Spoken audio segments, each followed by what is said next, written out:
Fala pessoal, boa noite. Estou fazendo aqui no meu primeiro vídeo sobre dilatação térmica. Um tema muito interessante, muito legal, cobrado em muitas provas, principalmente vestibular, colegial e inclusive sendo cobrado bastante na parte da faculdade também em diversos cursos.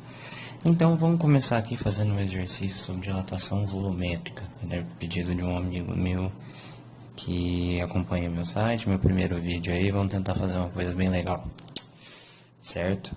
Então o exercício é o seguinte: ele deu os dados iniciais, é um cubo, temos um cubo de alumínio, ele deu as dimensões 2 por 2 por 2, e esse cubo ele deu o índice de dilatação linear, certo? O alfa é o índice de dilatação linear dele, e também deu o índice. Esse cubo vai ser preenchido com água, certo? Com 7 metros cúbicos de água.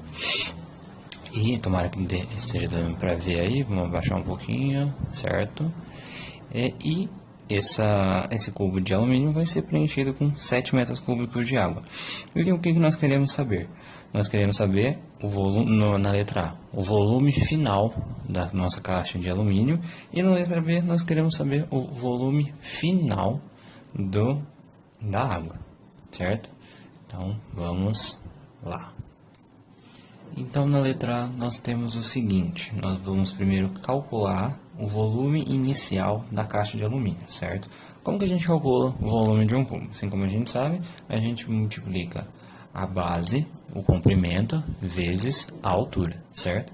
Com isso a gente acha que o volume é 8 metros cúbicos, certo? Então, o que a gente usa para calcular o volume final, quando a gente aumenta a temperatura de qualquer material, certo? Seja do alumínio, seja da água, seja do ouro, de tudo. Nós vamos ter o volume final é igual ao volume inicial, que nós calculamos em cima, mais esse volume inicial novamente multiplicado pelo coeficiente de dilatação volumétrica, porque é o que a gente quer saber, é o volume final. Se fosse área, a gente usaria o coeficiente de área, de superfície, e se a gente quisesse saber a dimensão final de uma dimensão linear, a gente usaria o coeficiente linear, que foi o dado que eles deram no exercício, tanto para água quanto para alumínio. Então, a gente vai utilizar esse coeficiente de dilatação volumétrica. Mas, se você me perguntar, André, como que a gente vai achar isso aí? A gente não tem isso no exercício. Aí que vem essa definição de coeficiente de dilatação volumétrica para todos os materiais. E o valor desse coeficiente é igual ao triplo do coeficiente de dilatação linear, que é novamente o que a gente tem do enunciado, certo? E a variação da temperatura, nós temos também do enunciado, que fala que a temperatura final é 40 graus Celsius e a inicial é 20 graus Celsius. Então, para a gente achar o volume final, a gente vai substituir os valores, certo? Inicialmente a gente já calculou o coeficiente de dilatação volumétrica do alumínio, certo? Que são 3 vezes 2 vezes 10 menos 5, que é o que ele deu aqui. E nós achamos o valor do coeficiente de dilatação volumétrico, certo?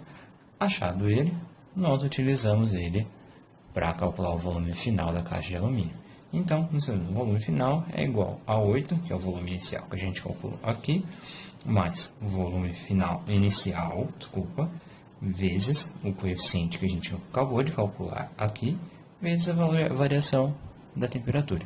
E nós achamos que o volume final dessa caixa é 8,0096 metros cúbicos. Então, o que acontece quando a gente aumenta a temperatura de uma caixa de alumínio inicialmente com 8 metros cúbicos em 20 graus Celsius?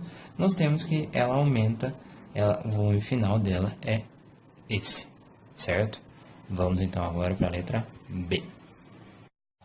Que esse meu computador está parecendo um jato de tanto que está trabalhando. Tudo bem, querido, vamos fazer a letra B aqui agora.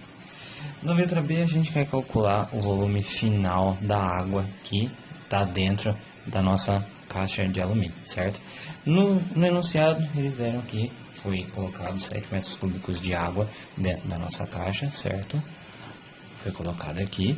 E a gente quer saber o volume final dessa água a partir do momento que a gente aumenta a temperatura dela em 20 graus Celsius, certo? Então nós vamos usar a mesma equação. A gente já tem o volume inicial da água, certo? Nós agora vamos calcular o coeficiente de dilatação volumétrico, certo? Com isso, a gente vai calcular como? Como a gente calculou para o alumínio, a gente vai calcular para a água aqui, certo? Então, a gente vai fazer 3 vezes o coeficiente linear dela, que é 3 vezes 10 a menos 3, e nós encontramos 9 vezes 10 a menos 3 graus Celsius elevado a menos 1. Gente, o que a gente tem que prestar muita atenção, que eu não falei na questão A, mas a gente tem que prestar muita atenção mesmo, são nas dimensões, nas unidades, certo? Então, como que a gente vai definir qual unidade a gente vai usar, se a gente tem que converter ou não? A gente vai olhar então a unidade do coeficiente de dilatação, certo? Se ele estiver em graus Celsius, ótimo, a gente vai usar a temperatura sempre em graus Celsius. Mas, se a gente tiver ela em Kelvin ou em Fahrenheit, a gente vai usar o valor que foi dado no enunciado, certo? Tanto esse quanto esse, e nós vamos usar a temperatura no mesmo dimensão que a gente usar, no mesma unidade que a gente tiver o coeficiente, certo? Então, dito isso, vai ser muito importante para a gente daqui para frente. E, analogamente, essa palavra é bem legal, nós vamos calcular o volume final da água depois que a gente aumentou a temperatura em 20 graus Celsius. Então, vamos lá. Olha só, a gente tem o volume inicial da água, mais o volume inicial da água novamente, vezes o coeficiente de dilatação volumétrico da água, que a gente calculou aqui em cima, vezes a variação da temperatura. Fazendo isso, nós achamos essa temperatura, esse volume, desculpa. O que a gente pode discutir sobre isso? Que a gente vê que com a mesma variação de temperatura, a gente teve valores muito diferentes de volume. Isso, o que é? A gente tem a diferença do material. A água tem um coeficiente de dilatação muito maior do que o do alumínio. Isso quer dizer que para variações de temperaturas, a gente tem uma maior variação de volume para a água, certo? Pessoal, foi isso. Deixe suas dúvidas aí embaixo. Espero que tenha ajudado. Espere o próximo vídeo. Grande abraço.